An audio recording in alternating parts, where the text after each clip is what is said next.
સ્વામિત્રોને જય સિયારામ. આજે આપણે ધોરણ 12 ગણિત વિષયમાં સ્વાધ્યાય 9.2 વિકલ સમીકરણ ચેપ્ટર નંબર 9 આપણે શીખવાના છે. તો સ્વાધ્યાય 9.2માં દાખલા number first y is equal to e⁻x+1 અને y double dash minus y dash equal to આપણે શૂન્ય લાવવાના છે.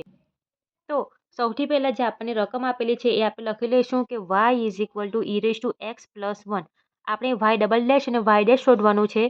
તો આપણે x ની સાપેક્ષ એનું વિકલન કરીશું. તો લખીશું કે x ની સાપેક્ષ વિકલન કરતા x ની સાપેક્ષ વિકલન કરીશું તો y નું શું થશે y ડેશ. e⁻x નું શું થશે e⁻x. બરાબર. y ડબલ ડેશ પણ શોધવાનું છે એટલે ફરી આપણે x ની સાપેક્ષ વિકલન કરીશું. તો x ની સાપેક્ષ વિકલન કરતા શું મળશે આપણને y ડેશ નું શું મળશે y ડબલ ડેશ અને e⁻x નું શું મળશે આપણને e⁻x. બરાબર. એને આપણે સમીકરણ નંબર 1 આપી લઈએ. હવે સમીકરણ 1માં આપણે જોઈએ છે કે e⁻x ની કિંમત શું મળે છે y ડેશ. તો y double dash equal to y dash અને આપણે અહીં લખી લઈશું સમીકરણ નંબર 1, કારણ કે આપણને ખબર પડશે કે સમીકરણ નંબર 1માં e⁻x ની કિંમત છે y ડેશ. હવે આ જમણી સાઈડ છે એને ડાબી સાઈડ લાવીશું તો y double dash minus y dash equal to 0. બરાબર. આ આપણું સાબિત થાય છે. અને એક સ્ટેપ લખવો હોય તો લખી શકાય કે y is equal to e⁻x+1 એ વિકલ સમીકરણ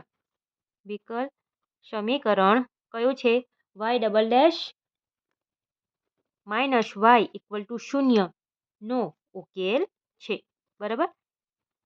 યાદ આવે તો લખી દેવાનું અથવા તો આટલું કરશો તો પણ ચાલી જશે. હવે સેકન્ડ નંબરનો દાખલો.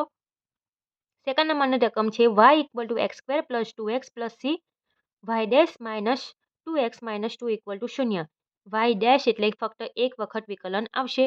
તો સૌથી પહેલા આપણે રકમ લખી લઈશું કે y is equal to x² + 2x + c. x ની સાપેક્ષ વિકલન કરતા. બરાબર. x ની સાપેક્ષ આપણે વિકલન કરીશું તો y નું શું થશે y ડેશ. x² નું થશે 2x પ્લસનું પ્લસ 2x નું થશે 2. બરાબર. હવે આપણે y ડેશની કિંમત લાવવાનું છે. તો આપણે આ જે કિંમત છે એને આપણે ક્યાં લઈ જઈશું ડાબી સાઈડ લઈ જઈશું. તો આ પ્લસ છે તો માઇનસ થશે, આ પ્લસ છે તો માઇનસ થશે ઇક્વલ ટુ 0 ફોર્મ. તો આ આપણને કિંમત મળી જાય છે. ધેરફોર લખવાનું કેવી રીતના જે રકમ આપેલી હોય લખવાનું છે y is equal to x² +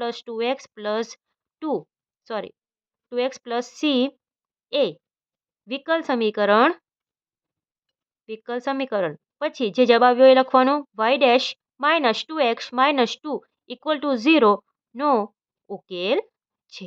બરાબર. આ તમારી રકમ એ વિકલ સમીકરણ, આ તમારો જવાબ નો ઉકેલ છે. બરાબર. તો આ પ્રમાણે આપણે ફર્સ્ટ એન્ડ સેકન્ડ અહીં કમ્પ્લીટ કર્યા છે. Question number 3 y is equal to cos x + c y dash + sin x equal to 0.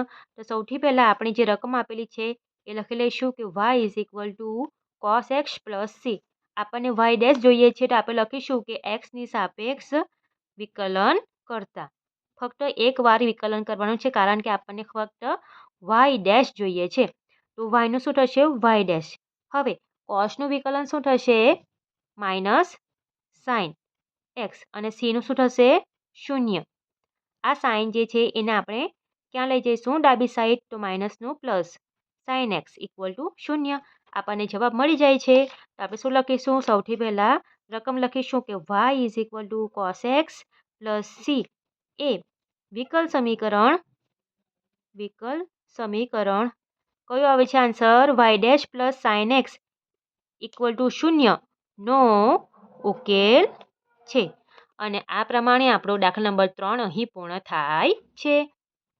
તો આ પ્રમાણે આપણે 1 થી 3 નંબરના દાખલા પૂર્ણ કર્યા છે. આગળના દાખલા આપણે આગળના વિડીયોમાં જોઈશું. બરાબર. વિડીયો પસંદ આવ્યો હોય તો વિડીયોને જરૂરથી લાઇક કરજો.